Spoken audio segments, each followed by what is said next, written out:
Voilà, Juliette Cossu est avec nous en plateau. C'est un peu difficile ce que vous dites à la fin du sujet. Il ne faut pas boire, il ne faut pas manger, il ne faut pas s'asseoir quand on est une princesse. Mais même pas quand on est une artiste. On est, ah non, quand on est habillé, on ne boit pas, on ne s'assoit pas. D'accord. Parce qu'on peut abîmer son costume, voilà. Bon, alors les choses sont dites. Et puis au Moulin Rouge, on n'a pas le temps de s'asseoir. On va parler de votre expérience au Moulin Rouge avec Julie Rocha-Suarez qui nous a rejoint. Bonsoir Julie. Mais d'abord, je vais revenir sur cet atelier que vous avez mené à Manille-les-Hameaux. Comment d'abord vous êtes arrivé à ce type d'atelier ? Une fois que j'ai quitté le Moulin Rouge, j'ai travaillé au Musée en Herbe. J'ai travaillé au moins, je sais pas, une vingtaine d'années au Musée en Herbe. Et j'ai créé les premiers ateliers de costumes. C'est-à-dire qu'il y avait des thématiques dans les expositions.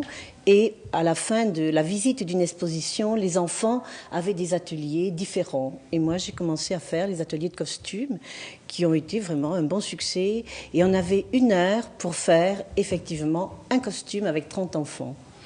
1 heure, c'est rapide. Hein. Très rapide. C'est très rapide. Mais la machine, c'était y arriver. On a vu que des petites princesses. Mais oui. Mais ça veut dire que les petits princes n'étaient pas exclus quand même, ils n'étaient pas exclus, mais ils faisaient les châteaux.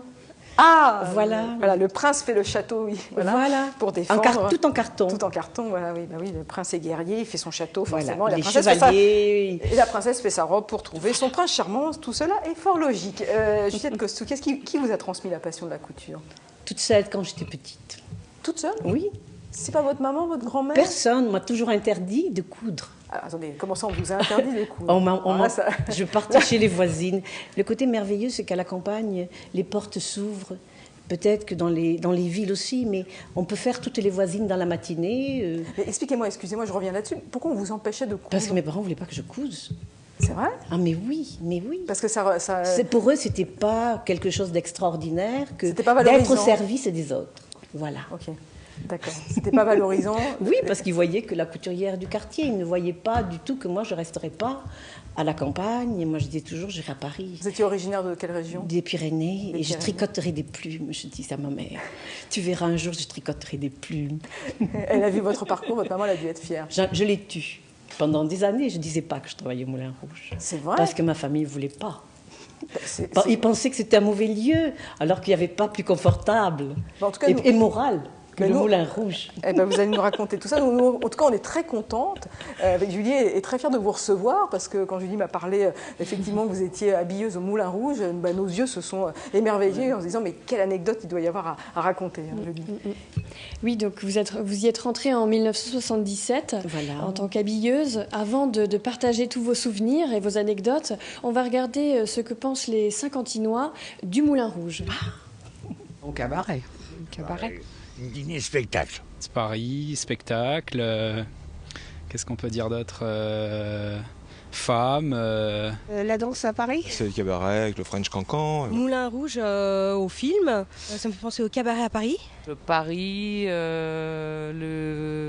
c'est un spectacle, une salle de spectacle. Paris. Cabaret. Moulin Rouge, c'est à Paris. C'est le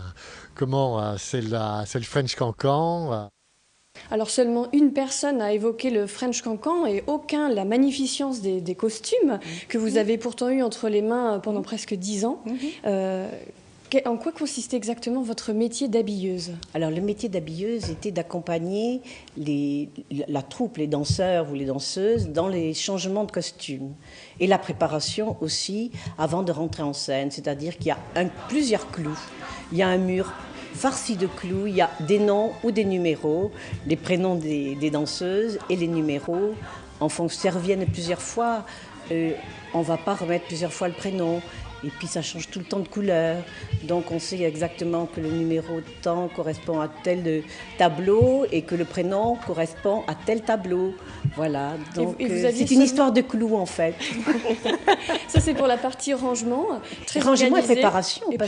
Préparation, il faut que quand la fille arrive, elle est toute mignonne. Il faut imaginer une jeune fille bien maquillée, ravissante, qui a déjà la plume sur la tête, les bijoux, et qui a une petite poubelle à la main. Parce que dans la poubelle, il y a les changements. Il y a les souliers, il y a le prochain changement. Donc on voit ces jolies jeunes filles qui se promènent dans les couloirs avec une petite poubelle de différentes couleurs en fonction des loges. Et vous avez 3 minutes maximum, c'est ça, C'est le pour maximum changer? pour tout changer. Tout changer. Donc et quand il y a les gants, c'est encore pire. Il y a les bijoux, les bracelets, il y a les boucles d'oreilles, il y a tout, le soutien-gorge, le string, Tout des est fois à la changer. robe, tout est à changer. Et justement, quelle particularité ont ces vêtements? Ils n'ont pas de boutons, j'imagine? Ils ont des gros crochets, un petit peu de velcro, mais surtout des grands crochets qui s'accrochent en une seule fois. Peu de fermeture éclair, j'imagine? Pour le cancan. Juste Pour la les tenue grandes cancan. robes, oui, c'est tout. D'accord. Alors vous êtes une équipe de 20 personnes, c'est ça? 30, on était 30 à peu même. près, oui. Ça va très vite. Il y a 2 revues par jour. 2 revues. Quelle est l'ambiance dans les coulisses?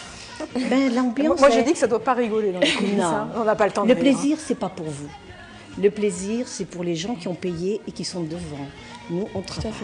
On est dans la concentration parce que tout est géré par la musique. Elle ne s'arrêtera pas. On ne peut pas faire rater une sortie de plateau à une fille, ni une entrée. Rien. Donc c'est huilé, on peut dire. C'est huilé, c'est militaire. Oui, d'où les termes de revue. De revue. Il y a une capitaine des girls, il y a une capitaine des boys. Voilà. Et vraiment, ça marche très bien parce que chacun est à sa place. On ne peut pas. On est très concentrés. Et s'il y a du mauvaise humeur, il ne faut pas que nous, on les relève. Et demain, comment vous on gérez oubliera. Ça? Comment vous gérez les humeurs? On oublie. On n'est pas là pour ça. Et quelle qualité il faut pour être une bonne habilleuse dans les coulisses? Je crois qu'il faut avoir une observation rapide, sentir quand justement la fille peut être, elle aussi, parce qu'elle n'était pas bien en scène, elle n'est pas bien en coulisses. Donc il faut effectivement neutraliser très très vite une tension qui arrive, tout de suite. De lui dire, ma chérie, pause, hop. Je suis là, je suis là, je suis là.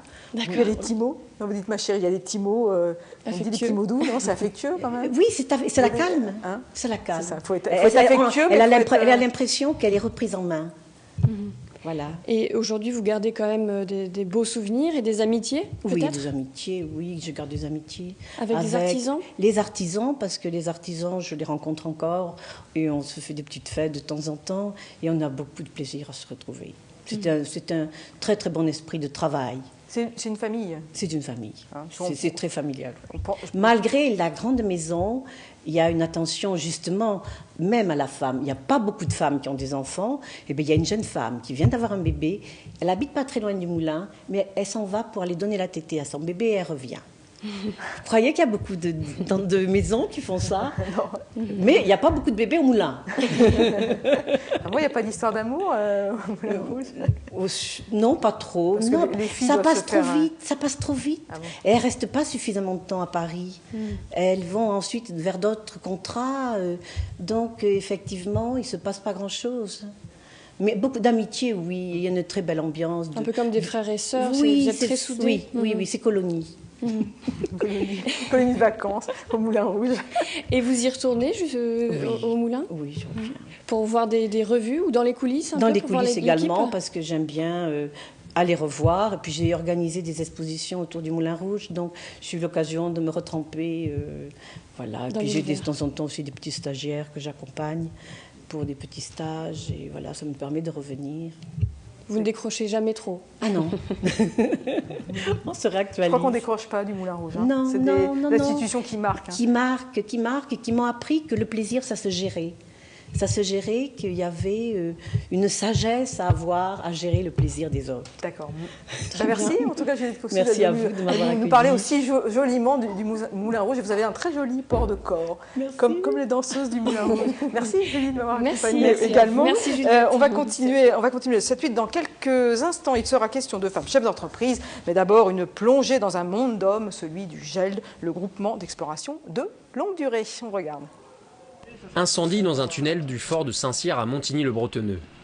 La fumée est épaisse, l'unité en formation du groupe d'exploration longue durée avance à l'aveugle. L'objectif de cette simulation, récupérer 2 mannequins, un adulte de 70 kg et un enfant. Le GELD est spécialisé dans les opérations de secours dans les tunnels, les caves ou les parkings envahis de fumée ou de gaz toxiques. L'objectif de l'exercice, c'est de mettre la victime dans une couverture d'extraction pour faciliter son dégagement. D'accord ? C'est pour ça qu'on ne sort pas tout de suite. On la met en place là pour gagner un peu de temps et après pouvoir la sortir rapidement. Ils sont en opération depuis 2 heures avec 25 kg de matériel sur le dos. Alors pour tester leur lucidité, les candidats remplissent un questionnaire avant l'extraction. Ils maîtrisent tous l'escalade ou la plongée et ont au moins 5 à 10 ans d'expérience de sapeurs-pompiers. Au départ de la formation, il y a 1 an, ils étaient 27, il n'en reste plus que 5. Là, on est en phase d'apprentissage, donc là, c'était plus apprendre à utiliser du nouveau matériel, apprendre à travailler avec.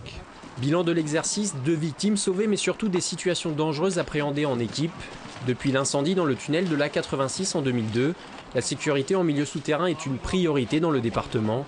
Avec la future ligne 6 du tramway à Vélizy, les domaines d'intervention du GEL seront élargis dans quelques mois.